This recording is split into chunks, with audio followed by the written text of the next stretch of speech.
Dès l'adolescence, j'ai été très frappé par les ressemblances entre les témoignages des mystiques.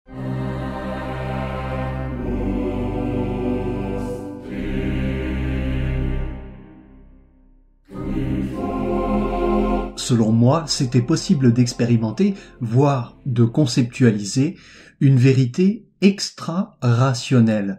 Et la question, c'était de savoir comment faire droit à cette vérité grâce à un discours rationnel.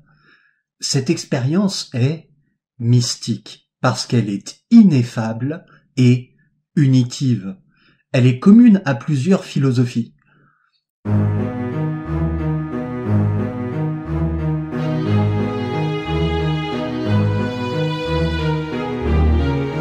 Il me semblait que certaines expériences radicales ou exceptionnelles, par contraste avec l'expérience ordinaire, pourraient nous livrer le secret du fond des choses, comme l'écrit Philippe Bloin. C'est ce qu'on appelle l'empirisme métaphysique.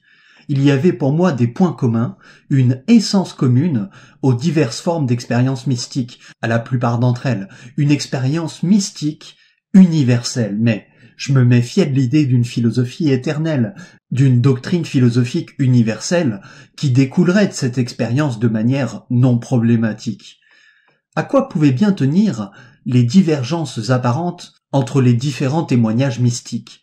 Je concevais pas encore qu'elles dépendaient des interprétations que font les sujets de leur propre expérience, qui, sans surprise, sont influencées par leur culture locale, plutôt qu'aux expériences comme telles. Mais je croyais qu'il était possible d'identifier un dénominateur phénoménologique commun à toutes ces expériences.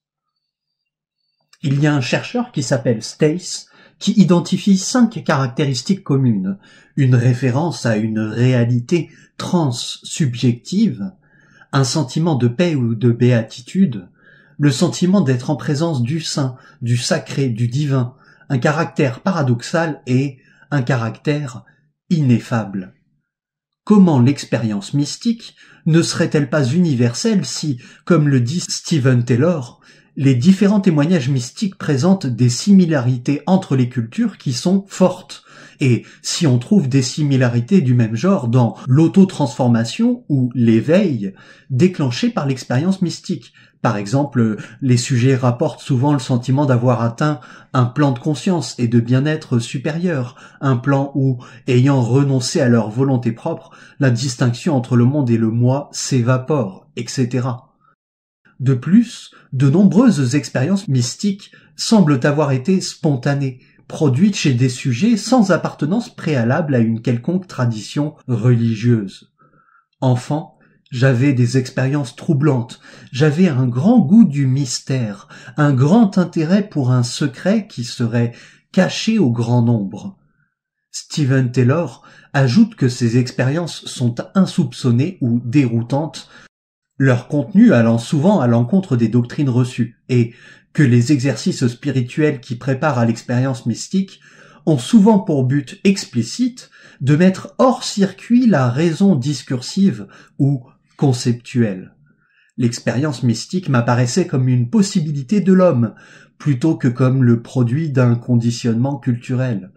Ce qui me frappait le plus, c'était l'idée de non-dualité, d'un état où sujet et objet ne se distinguent plus, ou bien dans lequel les objets ne se distinguent plus les uns des autres, laissant place à un sentiment d'unité qui englobe tout.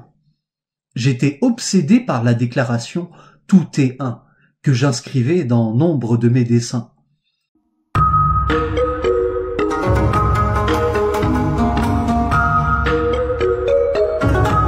Pour Wayne White, l'expérience mystique, c'est cet état unitaire qui recèle une vérité, une sagesse, un savoir qui est non discursif. Et cette connaissance ne concerne pas ceci ou cela, mais la réalité dans son ensemble, son essence la plus intime.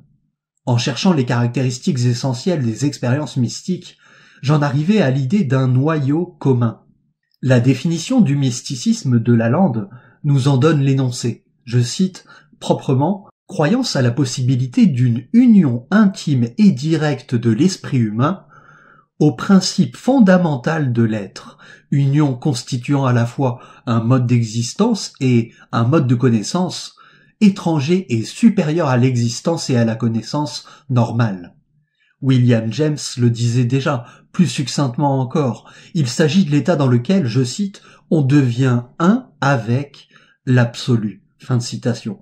Plotin nous offre peut-être le meilleur exemple d'une expérience mystique pure, c'est-à-dire libre de toute surdétermination religieuse, et il abonde dans le même sens.